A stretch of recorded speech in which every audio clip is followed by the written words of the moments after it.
بیواؤں کا حصہ رکھا ہے، یتیموں کا حصہ اللہ نے پہلے سے رکھا ہے، اگر ہم ادا کر دیتے ہیں تو یہ ہمارا احسان نہیں ہے بلکہ یہ اللہ کا احسان ہے کہ پہلے اس نے ہمیں عطا فرمایا، پھر اسی اللہ کے دیے ہوئے مال میں سے ہم اللہ کے دین کے لیے نکالتے ہیں تو یہ اللہ کا کرم ہے، اللہ ہمیں ثواب بھی عطا فرماتا ہے، اور اس مال کے دینے پر پروردگار عالم نے ہمیں جنت کی بشارت عطا فرمائی ہے۔ اس لیے غور کیجئے، اس ماہ مبارک میں جس کا آپ کے اوپر حق ہے، زکوٰۃ آپ کے اوپر واجب ہے تو 2.5% آپ زکوٰۃ نکالیے، مدرسوں تک پہنچائیے، زکوٰۃ کو غریبوں تک پہنچائیے، مسکین کو دیجئے، آپ بیواؤں کو دیجئے، غریبوں کو دیجئے، محتاجوں کو دیجئے۔ صدقہ فطر کا وقت اس ماہ مبارک میں ہے، نماز عید سے پہلے صدقہ فطر ادا کرنے کی کوشش کیجئے۔ جس کا حق آپ کے مال پر ہے وہ پورا حق پوری ایمانداری کے ساتھ نکالنے کی کوشش کیجئے اور اللہ کا شکر ادا کیجئے، چونکہ اللہ کا فرمان ہے لئن شکرتم لازیدنکم، اگر تم اللہ کا شکر ادا کرو گے، تم شکر ادا کرو گے تو میں تمہاری دولت میں اضافہ کر دوں گا، نعمتوں میں اضافہ کر دوں گا، اور اگر تم ناشکری کرو گے تو میں محروم کر دوں گا۔ ذرا غور کیجئے، یہ اللہ کا احسان ہے، یہ اللہ کا کرم ہے، یہ اللہ کی عنایت ہے، اس کی مہربانی ہے کہ یہ ساری دولتیں، یہ عزت، یہ گھر، یہ کاروبار، یہ بزنس اللہ نے ہمیں سب عطا فرمایا ہے، اور نہ جانے کن غریبوں کی دعاؤں سے ہمیں یہ دیا جاتا ہے، کن محتاجوں کی دعاؤں سے ہمیں یہ سب کچھ ملتا ہے۔ کتنے مانگنے والے فقیر جو ہمارے اور آپ کے دروازے پر آتے ہیں، بیچارے تھوڑے سے مال کے بدلے میں، روٹی کے بدلے میں، کچھ پیسوں کے بدلے میں، تھوڑے سے غلے اور اناج کے بدلے میں ہاتھ پھیلا کے ہمیں اور آپ کو دعا دے کے جاتے ہیں، جھولی اور دامن پھیلا کے ہمیں دعا دے کے جاتے ہیں۔ نہ جانے کس کی دعا اللہ کی بارگاہ میں قبول ہو جائے، نہ جانے کس کے جملے نکلنے والے ہمارے حق میں قبول ہو جائیں۔ اس لیے جو آپ کے دروازے پر مانگنے کے لیے کوئی فقیر، محتاج، بیوہ، مسکین پہنچتا ہے، آپ جس لائق بھی ہیں، آپ جس قابل بھی ہیں، اسے دینے کی کوشش کیجئے، محروم مت کیجئے۔ الحمدللہ ہم تو رسول پاک صلی اللہ علیہ وسلم کے ماننے والے ہیں، آپ کے ذہن میں نہیں ہے؟ رمضان المبارک کے اس ماہ مبارک میں ہمیں یاد کرنا چاہیے اس واقعے کو۔ حضرت امام حسن اور امام حسین رضی اللہ عنہما جب بیمار ہوئے تو حضرت خاتون جنت فاطمۃ الزہرا رضی اللہ تعالی عنہا نے منت مانی روزے رکھنے کی، اور اس کے بعد جب روزے 3 رکھے خاتون جنت نے،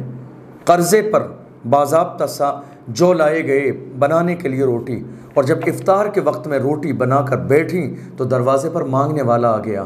3 دن لگاتار ایسے ہی ہوا، مگر حضرت علی رضی اللہ عنہ نے ایک لمحے کے لیے بھی یہ نہیں سوچا کہ میں روزے سے ہوں، خاتون جنت روزے سے ہیں، میرے گھر میں 2 چھوٹے بچے، ہم کیا کھائیں گے، نہیں، بلکہ حضرت علی رضی اللہ تعالی عنہ نے اس روٹی کو اٹھایا اور لے جا کر اس غریب کو دے دیا۔ مسلسل 3 دن تک یہ ہوتا رہا۔ یاد رکھیے گا، کوئی ہمارے دروازے پر اگر مانگنے کے لیے آتا ہے تو ہم خوشی کے ساتھ ہمارے لیے جو مناسب ہے ہم اس کی مدد کریں، ہیلپ کریں، اور اگر یہ کام کر لیں تو ہم اللہ کا شکر ادا کریں کہ اللہ تیرا احسان ہے کہ تو نے یہ بہتر کام ہم سے لیا۔ اللہ کے رسول صلی اللہ علیہ وسلم نے فرمایا الید العلیٰ خیر من الید السفلی، اوپر والا ہاتھ، دینے والا ہاتھ اس نیچے والے ہاتھ سے بہتر ہے۔ الید العلیٰ، اوپر والا ہاتھ، جس ہاتھ سے دیا جاتا ہے، الید العلیٰ خیر من الید السفلی، اوپر والا ہاتھ بہتر ہے اس نیچے والے ہاتھ سے جس ہاتھ سے لیا جاتا ہے۔ یعنی اللہ کے رسول صلی اللہ علیہ وسلم نے ایک مثال بیان فرمائی کہ تم اللہ کا شکر ادا کرو کہ اللہ نے تمہارا اوپر والا ہاتھ عطا فرمایا ہے، تم دینے والے ہو، کسی کے سامنے ہاتھ پھیلانے والے نہیں ہو، تم دیتے رہو، اللہ کی راہ میں دیتے رہو، مسجدوں کو دیتے رہو، مدرسوں کو دیتے رہو، ان غریبوں کو، محتاجوں کو، بیواؤں کو، مساکین کو تم دیتے رہو، اپنا ہاتھ اوپر رکھو، انشاءاللہ تمہارا ہاتھ کبھی نیچے نہیں ہوگا مانگنے والا۔ میرے رسول نے فرمایا الید العلیٰ خیر من الید السفلی، دینے والا ہاتھ لینے والے ہاتھ سے بہتر ہے۔ ہزاروں مثالیں قرآن و حدیث کے اندر موجود ہیں دینے والی،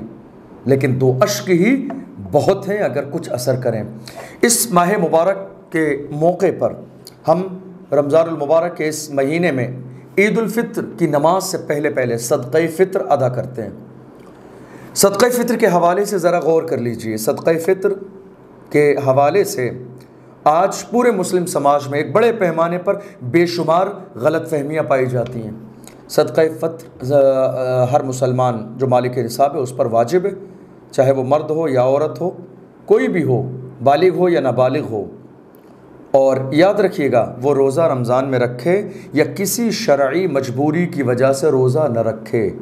روزہ جان بوجھ کر چھوڑنا یہ تو حرام ہے، گناہ کبیرہ ہے۔ یہاں تک کہا گیا کہ اگر کوئی انسان جان بوجھ کر رمضان المبارک کا ایک روزہ چھوڑ دے، اس کے بعد زندگی بھر اس کی قضا کرتا رہے تو وہ قضا ادا کی شکل میں تو آ جائے گا، لیکن جو رمضان کے روزے کا ثواب ہے وہ پوری زندگی کے روزے بھی مل کر رمضان کے ایک روزے کے برابر نہیں ہو سکتے۔ ترمذی شریف کی حدیث ہے۔ تو اگر کوئی مجبوری کی بنیاد پر، شرعی عذر اس کی بنیاد پر بھی چھوڑتا ہے، مگر اس کو بھی صدقہ فطر ادا کرنا ہے۔ لیکن اب یہاں ایک بڑی غلط فہمی جو ہمارے آپ کے درمیان ایک زمانے سے ہے، پورے ملک میں یہ غلط فہمی پائی جاتی ہے کہ ہم میں سے ہر شخص 2 کلو 45 گرام یا 47 گرام گیہوں، چاہے وہ کروڑ پتی ہو، ارب پتی ہو، وہ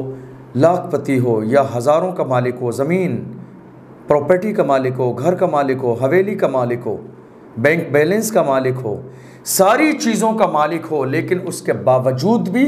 اس کو معلوم یہی ہے کہ مجھے 2 کلو 45 یا 47 گرام گیہوں صدقہ فطر میں دینا ہے،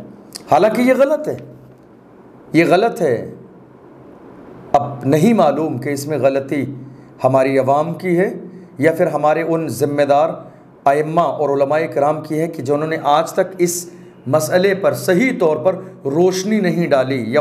عوام کو سمجھانے کی کوشش نہیں کی کہ صدقہ فطر کا انداز شرعی طور پر کیا ہونا چاہیے۔ یاد رکھیے گا صدقہ فطر رسول پاک صلی اللہ علیہ وسلم کے زمانے میں کھجور سے بھی ادا کیا جاتا تھا، رسول اللہ کے زمانے میں کشمش کے ذریعے بھی صدقہ فطر ادا کیا جاتا تھا، رسول اللہ کے زمانے میں جو سے بھی صدقہ فطر ادا کیا جاتا تھا، رسول اللہ کے زمانے میں گیہوں سے بھی صدقہ فطر ادا کیا جاتا تھا۔ اب اس کا مطلب یہ ہوا کہ جس کو جو حاصل تھا، جس کے پاس جو تھا، جس کو جو میسر تھا، وہ اپنی حیثیت کے مطابق صدقہ فطر ادا کر دیتا تھا۔ مسئلہ واضح ہو گیا کہ موجودہ دور میں بھی ان 4 چیزوں میں سے کھجور، کشمش، جو، گیہوں، ان 4 چیزوں میں سے جن 4 چیزوں سے رسول اللہ کے زمانے میں صدقہ فطر ادا کیا جاتا تھا، انہی 4 چیزوں میں سے جس چیز کی بھی قیمت آپ کی حیثیت کے مطابق ہو، اسی سے آپ کا صدقہ فطر ادا ہوگا۔ یعنی اگر آپ صرف اپنی طرف سے 2 کلو 45 یا 47 گرام گیہوں دے دیں یا محض اس کی قیمت 50 یا 60 روپے ادا کر دیں تو وہ آپ کی طرف سے صدقہ فطر ادا نہیں ہوگا۔ اس لیے مالدار لوگ اپنی حیثیت کے مطابق صدقہ فطر ادا کریں۔ اب یہ بات آپ کے ذہن میں آئے گی کہ ہمیں کیسے پتہ چلے گا، ہم کو کیسے اندازہ ہوگا اس بات کا کہ ہمارے اوپر کون سا صدقہ فطر واجب ہے، ہم کھجور کا دیں یا کشمش کا دیں۔ یاد رکھیے آپ کی اپنی جو حیثیت ہے اس کا علم آپ کو ہے، آپ کی دولت کا، آپ کے مال کا۔ مثال کے طور پر آپ دیکھ لیجئے کھجور کا جو صدقہ فطر ہے اس کا کیا ریٹ مقرر کیا گیا، اعلان شائع ہو چکا ہے۔ کشمش کا ریٹ کیا مقرر کیا گیا، یہ ساری چیزیں 1000، 1200، 1500، 1600 روپے کے اندر ہیں۔ تو اب اگر آپ کی حیثیت یہ ہے کہ آپ 1600 روپے صدقہ فطر ادا کر سکتے ہیں تو ایسی صورت میں آپ پر لازم یہی ہے کہ آپ وہی صدقہ فطر ادا کریں۔ اور اگر آپ وہ صدقہ فطر جو آپ پر واجب ہے وہ ادا نہیں کرتے، صرف گیہوں کے ذریعے صدقہ فطر ادا کرتے ہیں، تو یاد رکھیے گا یہ فقیروں کا حق ہے جو آپ نے ادا نہیں کیا، ان تک نہیں پہنچایا۔ ہر شخص کا صدقہ فطر گیہوں نہیں ہے،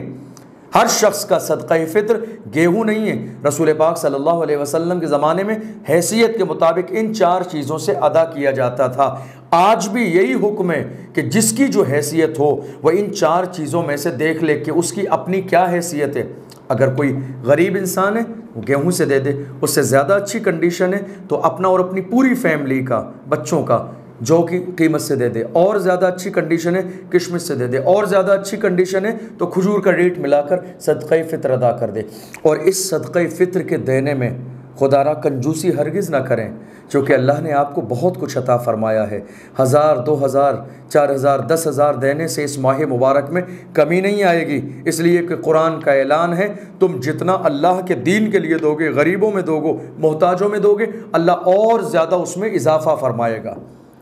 یہ جو بات عوام میں مشہور ہے کہ ہر شخص کا صدقہ فطر 50 سے 60 روپے ہیں یا 2 کلو 47 گرام گیہوں ہیں، یہ ایک غلط خبر ہے، یہ ایک غلط خبر ہے۔ اس لیے اس غلط خبر سے آپ باز آئیں اور یہ سمجھنے کی کوشش کریں کہ صدقہ فطر رسول اللہ کے زمانے میں حیثیت کے مطابق لوگ ادا کرتے تھے، جس کے پاس جو ہوتا تھا۔ آج بھی مسئلہ وہی ہے، مسئلے میں کوئی تبدیلی نہیں آئی ہے۔ آج بھی آپ اپنی حیثیت پر غور کر لیجئے کہ ان چاروں چیزوں میں سے جو چاروں چیزیں مقرر کی گئی ہیں، ان چاروں چیزوں میں سے آپ کی حیثیت گیہوں کی ہے یا جو کی ہے یا کشمش کی ہے یا کھجور کی ہے۔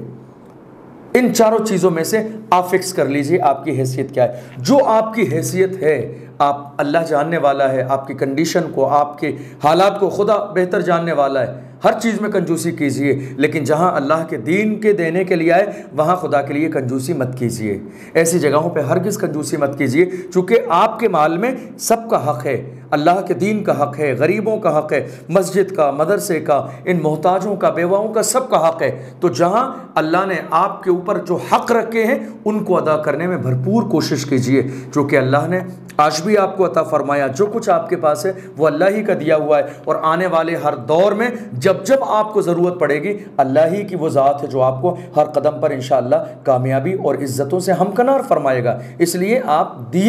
دینے کی کوشش کیجئے، دینے کی عادت بنائیے صدقہ فطر کے حوالے سے۔ اور یاد رکھیے گا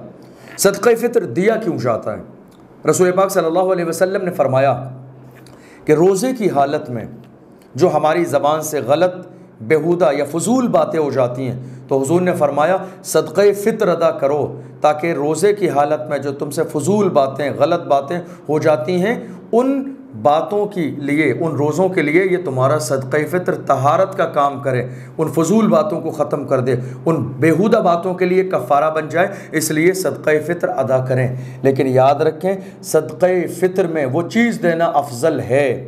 جس سے اس فقیر کا، اس غریب کا فائدہ ہو۔ اور موجودہ دور میں اللہ کے رسول نے فرمایا صدقہ فطر ادا کرو، تمہارے روزے کے لیے طہارت ہو جائے اور ایک غریب کے لیے عید کا سامان ہو جائے۔ حدیث میں ہے یہ، تمہارے روزے کی طہارت ہو جائے، تمہارے روزے کی پاکی ہو جائے، کہ جو روزے کی حالت میں تمہاری زبان سے فضول جملے کبھی کہیں کسی موقع پر نکل گئے ہیں، صدقہ فطر کے ذریعے اس کی طہارت ہو جائے، اور ایک غریب کے لیے تمہارے صدقہ فطر کے ذریعے عید کا سامان ہو جائے۔ اس کا مطلب یہ ہوا کہ ہماری کوشش یہ ہونا چاہیے کہ ہم غریب کو وہ دیں جس میں غریب کا فائدہ ہے۔ اور یاد رکھیے گا صدقہ فطر جو مقرر کیا گیا ہے،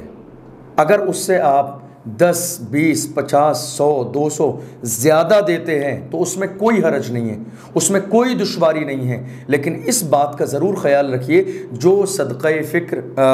فطر مقرر کیا گیا ہے اس میں 1 روپے کی بھی کسی طرح کمی نہ آئے۔ آپ زیادہ کرنا چاہیں، جتنی آپ کی گنجائش ہے اس پر زیادہ کر سکتے ہیں، لیکن کسی بھی طرح اس میں کمی نہیں ہونا چاہیے۔ اور یاد رکھیے گا رسول پاک صلی اللہ علیہ وسلم کے فرمان کے مطابق موجودہ دور میں یہ سب سے زیادہ بہتر ہے کہ ہم اس کی قیمت لگا کے غریبوں میں تقسیم کر دیں، تاکہ جس طرح ہم اپنی فیملی کے ساتھ اس ماہ مبارک میں پوری رمضان کی تیاریاں کرتے ہیں، رمضان بہتر گزارتے ہیں، عید کی تیاریاں کرتے ہیں، ہم اگر قیمت ادا کریں گے تو غریبوں اور محتاجوں کے لیے بھی عید کا سامان ہو جائے گا، وہ بھی خوشی کے ساتھ اس ماہ مبارک کو اپنی فیملی کے ساتھ گزار سکیں گے، اور رمضان المبارک کے بعد عید الفطر کی تیاری کر سکیں گے۔ اور خاص طور پر اس بات کا ضرور خیال رکھیں کہ آپ کو یہ جو بھی کچھ کرنا ہے وہ اللہ کی رضا کے لیے کرنا ہے، دکھاوے کے لیے نہیں، تعریف کے لیے نہیں، احسان جتانے کے لیے نہیں، ان ساری چیزوں کے لیے بالکل نہیں کرنا ہے آپ کو، بلکہ آپ کو اللہ کی رضا کے لیے صدقہ فطر ادا کرنا ہے۔ اور یاد رکھیے گا صدقہ فطر جو آپ کو ادا کرنا ہے وہ عید الفطر کی نماز سے پہلے پہلے۔ لیکن مسئلہ یہ بھی ہے اگر رمضان المبارک میں بھی پورے اس ماہ مبارک میں اگر کوئی شخص صدقہ فطر ادا کرنا چاہتا ہے تو شریعت مطہرہ نے اس کو یہ اجازت دی ہے کہ اس پورے مہینے میں بھی جب چاہے وہ صدقہ فطر ادا کر دے۔ نماز عید سے پہلے پہلے صدقہ فطر ادا کرنا یہ میری آپ کی ہم سب کی ذمہ داری ہے، اور اس ماہ مبارک میں جب بھی آپ کا دل ہو صدقہ فطر آپ ادا کر سکتے ہیں۔ کوشش کیجئے اس ماہ مبارک میں غریبوں کو کھانا کھلائیں، افطار کرانے کی عادت ڈالیں، افطار کرائیں، نماز تراویح کا اہتمام کریں، اگر کہیں شبینے کی محفل ہو وہاں جا کے شرکت کریں، قرآن پاک کی تلاوت سنیں، 5 وقت کی نماز پابندی اور جماعت کے ساتھ ضرور ادا کریں، قرآن کی تلاوت کریں، اور جتنا ہو اس ماہ مبارک میں خوشیاں بانٹنے کی کوشش کریں۔ اپنے والدین کا خیال رکھیں، بیوی بچوں کے حقوق کا خیال رکھیں، پڑوسیوں کا خیال رکھیں۔ اللہ آپ کے اس ماہ مبارک میں جو کچھ آپ بہتر کام کر رہے ہیں اپنے محبوب کے صدقے میں قبول فرمائے۔ والسلام علیکم ورحمۃ اللہ وبرکاتہ۔